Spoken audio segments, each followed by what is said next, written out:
The 2018 Olympic Games will be held in Pyeongchang, South Korea. North and South Korea will come together as one as they compete against the world.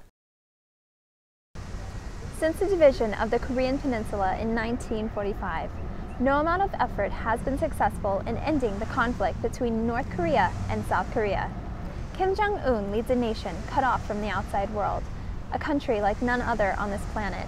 And yet the soft diplomacy of sport has broken down the barrier enough that we will see a unified Korean team compete in Pyeongchang. So my family is originally from North Korea. My dad's side, grandmother and grandfather, they were born and raised in North Korea. And back in those days when those two countries were one country, they were able to travel back and forth. But as you know, back in those days when they had a Korean War, that's when South and North separated. And my grandmother moved down to South Korea with my father, and my grandfather actually stayed in North Korea. I was born in a small farming community, kind of in the very rural parts of Korea, not the super metropolis of Seoul that is known today. I remember a lot of instances where North Korean soldiers would try to defect across the DMZ, and there was even some other instances where there was a lot of skirmishes there, and it was pretty scary actually, just knowing that because Korea is such a small country that just like across the way, it's just like any time there could be a war breakout. And so part of like early childhood there was kind of growing up in fear. Like any day, like you had to be prepared for war. I saw the news this morning. Kim Jong-un sent his own sister to South Korea to participate and celebrate the Olympics event, which is a good move. That's just showing the peace, the representation of peace that he actually wants. So whether he sent it on at his own will, or someone pushed him and he had to do it, I think it's overall a good move. So the power, the representation of the united team sends a good message to the people around the world. I think the power sport is awesome.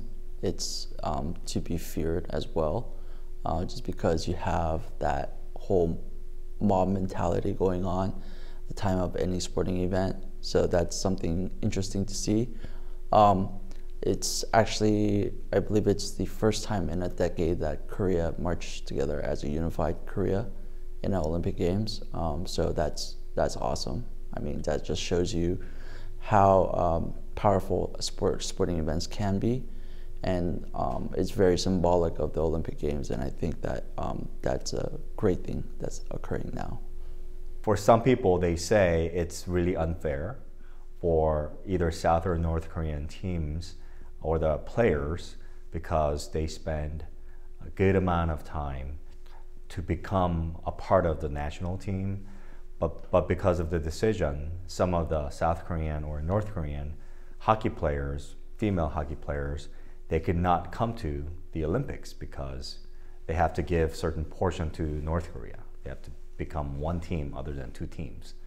But for the perspective of the South Korean and North Korean civilians and their people, it's a great opportunity to cheer a team together.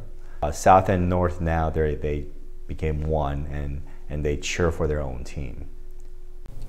The North and South Korean team will march together under the Korean unification flag, and this flag will be seen throughout the crowds of this year's Olympic Games. This flag symbolizes the aspirations in both the North and the South to end their nearly 7-decade-long division. The united flag makes me feel happy, hopeful. Seeing that actually brings me hope to feel like they can possibly unify. I think these days now have been stronger than ever in terms of any sort of unification. I mean, they had that whole open border policy for tourism not too long ago in North Korea.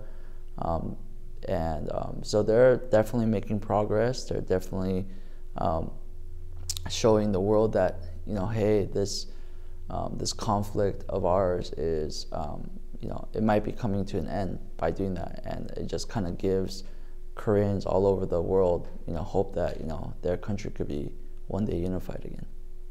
I asked my mom and my, you know, siblings who they have more South Korean influence, and I mean, it's when they see that flag, it just, you know, just warms their heart.